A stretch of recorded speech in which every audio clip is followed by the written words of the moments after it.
Alright, so for this 90s Sports Nostalgia video, I wanted to do a video about a very interesting and fascinating period in college football history. That is the Ohio State football program in the 90s under John Cooper. So go ahead, like, subscribe, and share, and I appreciate it. Thank you so much. So I'm going to start off by talking about John Cooper. John Cooper came over from Arizona State. Perhaps his biggest win was against Michigan in the Rose Bowl. He coached at Arizona State for 3 seasons. Then he went on to Ohio State. So John Cooper started at Ohio State in 1988. And here's his record here from 1988 to 1992. As you see here, the fans at Ohio State were probably wanting more. I don't know how hot that seat was for John Cooper, but I'm sure that they were looking into getting rid of him. And taking a look at the record, there's probably something that the Ohio State faithful was not really wanting at the beginning of John Cooper's tenure at Ohio State. But then for the 1993 season, things began to turn around as John Cooper began to assemble all this talent, and this talent really began to show in 1993. Now, 1993, the Ohio State Buckeyes, they had Joey Galloway, Corey Stringer, Chris Sanders, one of my favorite names ever, and Butler Bonote, Raymond Harris. So for the 93 season, Ohio State, they start off 8-0. They got all the way to rank number 3. They played a game against Wisconsin. That game ended in a tie. Ohio State won their next game. So Ohio State going in looking good. All they have on the season is just one tie against Wisconsin, going to play Michigan. Now Michigan, they're unranked right now. Ohio State, they win and they'll go to the Rose Bowl. But for some reason, Ohio State, they lost. It got shut out. And Ohio State and Wisconsin, they had the same records in the Big Ten at 6-1-1. The way the tiebreakers worked, now Wisconsin and Ohio State, they tied. So the tiebreakers, how it worked, first it goes head-to-head.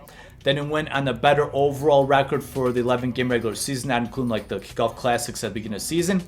And then it went to who had the longer drought of not going to the Rose Bowl. So thus, that was Wisconsin. So Wisconsin went to the Rose Bowl. Penn State went to Citrus Bowl. Citrus Bowl is usually reserved for the second team in the Big Ten. But for some reason, they went to Penn State. So Ohio State went to the Holiday Bowl where they did defeat BYU. All right, the 1994 season for the Ohio State Buckeyes. Now, for this season, I'll just talk about real quickly Penn State. The offense was just clicking. They're really good. Kerry Collins at quarterback, Kajana Carter at running back, Cal Brady at tight end, and Bobby Ingram wide receiver. This offense was really good at Ohio State for the 94 season. They defeated Ohio State 63-14. I'm sure Ohio State fans are not too happy about the result, but Penn State, they went undefeated. They did not win the national championship. They did not get a shared national championship as they went to Nebraska. So Ohio State, they finished the season. They did defeat Michigan in 1994. They finished the season with 4 losses. They lost in the Citrus Bowl to Alabama. So surprisingly, with all this talent, they had 4 losses on the season. They had 3 players get drafted in the first round, Joey Galloway and Corey Stringer. And then they had 7 players drafted in the first 3 rounds of NFL draft. So very talented team, and more talent was on the way. The 1995 season. Now for this season, this Ohio State team, this was kind of like that 94 Penn State team. So at quarterback, there's Bobby Hoying. Now Bobby Hoying, he played really well at Ohio State during his last season there in 1995. Eddie George, he was the Heisman Trophy winner at running back. They had the Fred Biletnikoff Award winner and Terry Glenn at wide receiver. And at tight end, they had Ricky Dudley. Now, Ricky Dudley, he was very talented. But for some reason, when it got to NFL, he had a problem with drops. And he was drafted 9th overall in the NFL draft later on. But anyways, those 4 players made Ohio State a very good offense. And defensively, they're also very good. They were in top 10 in points scored, and defense, they were in top 10 in points allowed. I'm going to talk more about the defense later on. So, 1995, they go right through their schedule for the 1995 season, undefeated. The last regular game of the season was against Michigan. Now, being from Chicago, I just want to talk about this. Now, being from Chicago, Northwestern, they were also undefeated in the Big Ten. Their season ended. Ohio State and Northwestern, they did not play the season. But let me just say this. Northwestern, they were just so bad in football. I was like, wow, they actually have a chance to go to the Rose Bowl. They actually have a chance, Northwestern, go to Rose Bowl. But what needed to happen was that Ohio State needed to lose to Michigan. And I'm like, okay, that's not going to happen. I read some Northwestern players didn't think that was going to happen just because Ohio State was so good this year. Michigan, they're ranked number 18 going into this game. But for some reason, Tim Biakabatuka ran for over 300 yards. And Ohio State lost to Michigan 31-23. Thus, Northwestern went to the Rose Bowl. And I just want to talk quickly about the aftermath. Now, Ohio State, they went to the Citrus Bowl. And I remember watching the Citrus Bowl, they're playing the soggy weather. It was just wet and just conditions that you probably did not want to play in. When you go into these bowl games as you're looking towards going to like warm weather places. As I also want to talk about how like there was like 2 bowl games where I thought like teams, I just had this feeling like teams didn't really want to be there because of what happened with their last regular season game or last game prior that really kind of hurt their chances. For instance, after the 98 season when Kansas State lost in the Big 12 championship game, that ruined their title hopes. They went to the Alamo Bowl and felt like they didn't want to be there. And same thing with the Citrus Bowl. Ohio State had a chance to go to the Rose Bowl, but then they lost. And it didn't seem like they wanted to be in the Citrus Bowl. Like I said, it was rainy, it was soggy. I guess there was something like Ohio State complained that Tennessee were using spikes like thick, longer than 2 inches, something like that. But anyways, Ohio State lost. And then after that Citrus Bowl was the Rose Bowl in this like sunny California weather with, I think it was, what are those, the San Gabriel Mountains there at the Rose Bowl. And just seeing how it goes from this like rainy game to this like beautiful sunshine game, seeing the purple on the Rose Bowl. But sorry, I just want to put that out there. But Bobby Hoying, he was gone to NFL. Ricky Dudley, gone to NFL. Terry Glenn, gone to NFL. And Eddie George. So, the 1996 season in Ohio State, their first 2 games, they dominated. Like, they really dominated. Like, people were like, wow, what's going on here in Columbus? They defeated Rice. Now, the Southwest Conference, this was the first year of no Southwest Conference. That was a conference with, like, Texas A&M, Texas Tech, and Rice was in that conference in 1995. So, this was the first game now playing the conference, and then they just destroyed Pitt. And everyone's like, whoa, what's going on here? Now, Ohio State, they had a 2-quarterback system with Joe Germain and Stanley Jackson. But the big thing that's really being talked about was the offensive line. And like usually offensive lines, they don't really get that much credit, but they were talking up Orlando Pace, talking about how great Orlando Pace was. And I would just say the only offensive lineman in college football that had talk and praise as close to what Orlando Pace was getting, and by the way, he well deserved it, was Lincoln Kennedy. But anyways, that offensive line was really good there for Ohio State, the 2-quarterback system, but also the defense was really good. Like their secondary, all 4 of the players in the secondary were drafted, led by Shawn Springs. The defense also was really good with players. I kept hearing about like Matt Finkus and Mike Vrabel. Finkus and Vrabel there at the defensive ends, and the linebackers with Greg Belisari and Andy Katzenmoyer. More about Andy Katzenmoyer later.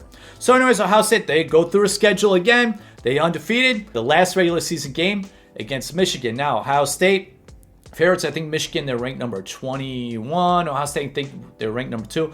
Well, I was expecting Ohio State to win, but Ohio State lost. That were their national title hopes. But however, they did go to the Rose Bowl this season in 1996, but there's a possibility that they'd still win they'd still win national championships. So for the Rose Bowl season, they defeated, really great game here. They defeated an undefeated Arizona State team led by Jake Plummer.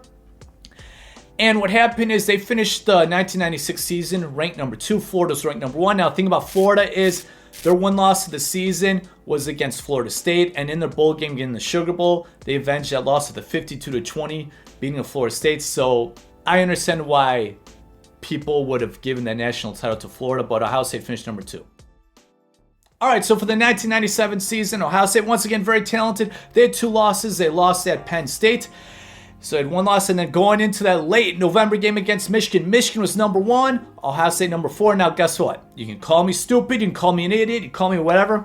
I thought Ohio State was going to win this game, but it didn't happen. Michigan went ahead. They won the game.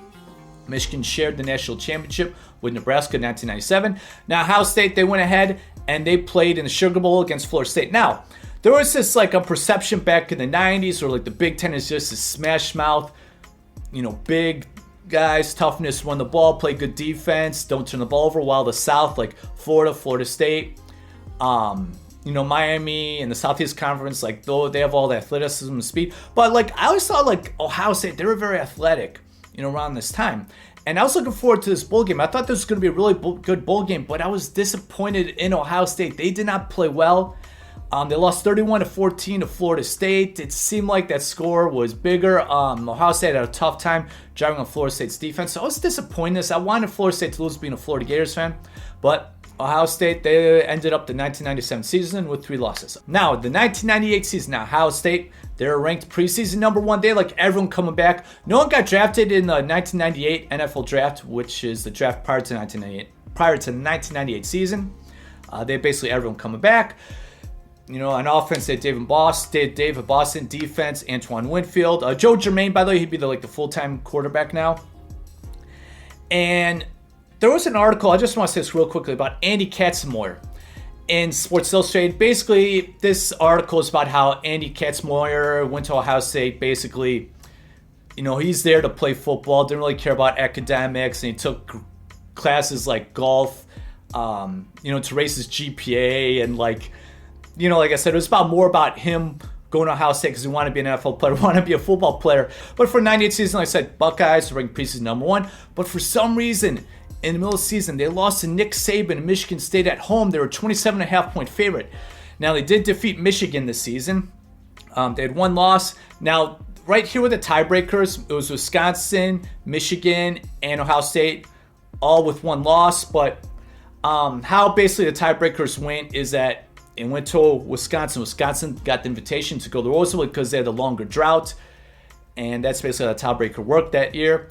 Ohio State, they played in the Sugar Bowl. Once again, they defeated Texas A&M 24-14. All right, so the 1999-2000 season.